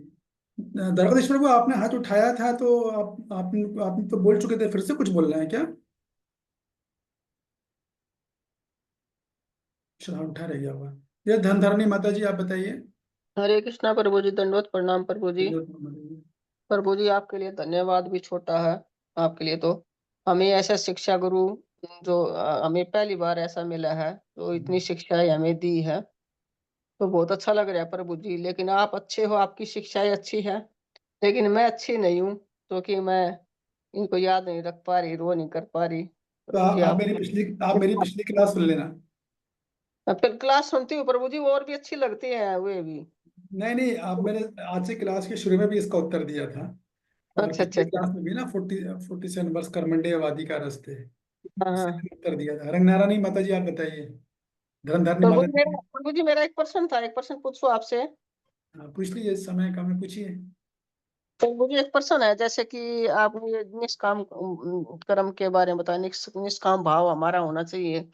लेकिन इस संसार में हमें ऐसे देखा जाता है कि हम किसी किसी का कुछ मदद करते हैं, तो अगर हमारे साथ वो कुछ व्यवहार गलत करता है तो हमें दुख क्यों आता है? हमें अगर हम निष्काम भाव रखना चाहें तो उसको कैसे रखना चाहें प्रभु जी? निष्काम और कर्म करने के पहले ही हमें किसी की मदद करनी है तो पहले ही भगवान को बोल दीजिए कि भगवान, ये कर्म मैं केवल आपको खुश करने के लिए कर रहा हूँ या कर रही हूँ। इससे जो जितने दुष्परिणाम आएंगे, मुझे शक्ति दीजिए, मैं उससे सह लूँ। मैं जानती हूँ कि जिस व्यक्ति की मदद करने जा रही हूँ, ये भविष्य में आगे जाके मेरी पेट में छोरा भोंकेगा। मुझे पता है, करने से पहले ही मैं जाना है, फिर भी इसलिए कर रहा हूँ क्योंकि ये कर्म आपको प्रसन्न करेगा। खत्म, कंप्लेंट सारी खत्म, हो गया निष्काम भाव। जी प्रभु जी, बहुत ये अच्छा बताया प्रभु जी आपने। हाँ, ये कॉन्सेप्ट रहेगा ही नहीं हमारे मन में कि मैंने उसके लिए इतना अच्छा किया और जब मेरा बुरा वक्त आया तो मुझे देखने भी नहीं आया। वो किया ही नहीं, मैंने जो किया आपके लिए किया ही नहीं था। एक्चुअली क्या है, आ, हम किसी के लिए भी जो अच्छा करते हैं ना, तो हमें कोई हमारा बुरा भी करे, देखिए प्रैक्टिकलिटी के हिसाब से इसको मैं प्रिंसिपल में बता रहा हूँ, फिर डिटेल्स बहुत सारी निकलेंगी, लेकिन कोशिश ये होनी चाहिए कि हमें फिर भी अच्छा करते रहना चाहिए, अच्छा करना बंद नहीं करना चाहिए। यदि किसी ने हमारा बुरा भी कर दिया, उसका मतलब ये नहीं कि हम दूसरों का अच्छा नहीं करें, नहीं, हमें कंटिन्यू करते रहना चाहिए। क्यों? क्योंकि at the end of the life, जीवन में अंत में आपको हमेशा मालूम पड़ जाएगा कि एक्चुअली आप जिसके लिए कर रहे थे वो व्यक्ति इस पिक्चर में है ही नहीं, वो केवल मैं और कृष्णा है बस। लेकिन चूंकि वो साक्षात्कार नहीं है अभी, तो इस वजह से माइंड डिस्टर्ब हो जाता है। अंत में यही आएगा कि एक्चुअली मैंने जिसके लिए भी जो कुछ किया वो एक्चुअली में मैं और कृष्णा के बीच में सारी बात थी। वो तीसरा व्यक्ति तो मात्र भगवान ने बीच में लाए थे मुझसे अच्छा कर्म कराने के लिए। तो तीसरा व्यक्ति इस पिक्चर में है ही नहीं, केवल मैं और कृष्णा दो ही लोग पिक्चर में है, या जो हमारे जो भक्त लोग जो मैं समझ सहायता की है ना आपको बात समझ में? प्रभु जी बहुत अच्छे आया। ये बात है। तो अपना अच्छा कर्म कहीं बंद नहीं करना चाहिए। आगे आएगा छठे अध्याय में, बढ़िया है श्लोक है, मैं आऊंगा बोलूंगा मैं। छठे अध्याय में जब हम पहुंचेंगे ना, तब भगवान बोलेंगे। सुपर डुपर है वो श्लोक, मस्त श्लोक है एकदम। सुनोगे तो आपको मजा आ जाएगा। उस श्लोक से ही मेरे को भी, ये कभी मेरे मन में भी कंप्लेंट रहती थी, हम लोग इतना अच्छा करते हैं, लोग हमारे ही बुरा करते हैं। एक होता है न्यूट्रल रहो चलेगा, एक होता है बुरा ही कर देते हो। इतनी मेहनत करके पढ़ा रहे हो, कुछ जाकर क्रिटिसाइज करे या कुछ एग्जाम्पल दे रहा हूँ, कुछ कर रहा है या लोगों को भड़का रहा है, और बेकार क्लास है, कुछ भी जो भी बोलना है उनको, हर्ट तो होता है थोड़ा बहुत। मन, इंसान तो है, दिल तो है ना मन में। एक वो श्लोक को देख कर तुरंत सारी कंप्लेंट चली जाती है। छठवें अध्याय का शायद वो 24वां श्लोक है शायद मेरे ख्याल से। जैसे भगवान बोलते हैं कि जो अच्छा करता है दूसरों का साथ कभी बुरा हो ही नहीं सकता, ये बोलते हैं भगवान, है कि नहीं? तो ये नहीं बात है। प्रभु जी, मैं अब पता नहीं क्या सोचती हूँ, गलत है कि ठीक है। ये मैं भगवान से यही प्रार्थना करती हूँ कि भगवान मुझसे किसी से अच्छा भी मत करवाइए, बुरा भी मत करवाइए, केवल अपनी भक्ति करवाइए। ये भाव। तो अब अभी ठीक है, जब आप भक्ति करोगे तो आपके मन में दूसरे के प्रति अच्छा करने की भावना आएगी, है कि नहीं? और इसी भाव से आएगी। देखिए डिस्टर्ब क्यों होते हैं? क्योंकि फल की आशा से डिस्टर्ब होते हैं ना हम लोग। हमने किसी के लिए अच्छा कर्म किया, अब उसने कर दी कुछ गड़बड़, तो हम डिस्टर्ब हो गए, क्योंकि हमारी फल से आसक्ति है। आप समझ रहे हो बात को? प्रभु जी। फल से हाँ वही आसक्ति, तो जिस बोल दिन रही फल हूँ, से, मेरे अंदर निष्काम भाव नहीं आ रहा है ना वो। अब अभ्यास करते हम करते आएगा, अभ्यास बिना कुंते, धीरे धीरे करते करते आएगा। अभ्यास करोगे आप, नाम जप करोगे, क्लासेस सुनते सुनते सुनते आ जाएगा। रसरी आबद जाते ही सिल पर होते निशान, जरा सी रस्सी होती है सिल पर निशान बना देती है, पत्थर पर निशान बनाती है। करत करत अभ्यास के जड़मति होते सुजान, रसरी आवत जाति ही तिल पर होते सिल पर होते निशान। अभ्यास से सब हो जाता है, ये कि नहीं है? ये पर लेकिन एक तरफ दुख भी आता है ना हमें, तो फिर बाद में हमें ये भी महसूस होता है, अगर हम इस संसार में सब अच्छा ही करने लग जाएंगे हमारे साथ, तो हम भगवान को भूल जाएंगे, फिर भगवान से संबंध हमारा टूट जाएगा। बढ़िया है, फिर क्या दिक्कत है? फिर तो खत्म खेल। आपने खुद ही अपने प्रश्न का अच्छा उत्तर दे दिया। हाँ भाई, तो बोले कभी कभी ऐसे मन में भी आता है ना प्रभु जी कि ये तो अगर ये हमारे हमसे हमें ये दिक्कत आएंगी, ये परेशानी आएंगे, तो हम भगवान के नजदीक जाएंगे, उससे ये भी समझ में आता है फिर। लेकिन बढ़िया, अच्छा फिर बताया। हमें, हाँ, फिर हम उसी जंग, कभी कभी ऐसा होता है उसी जगह लौट जाते हैं फिर। तो चलता रहेगा माता जी, अभ्यास करते करते फिर हम आ जाती है। भगवान से जी प्रार्थना प्रभु, करें, कृपा करेंगे तो आ जाएंगे। हरे ठीक है। कृष्णा। हरे ठीक है कृष्णा, प्रभु जी। धन्यवाद, thank you Hare very much. Krishna प्रभु जी, दंडवत प्रणाम। कृपा सिंधु पतितानां कृष्ण प्रभु जी, थैंक यू प्रभु जी। हरे कृष्णा प्रभु जी, प्रणाम। हरे कृष्णा हरे प्रभु प्रभु जी, इससे प्रणाम।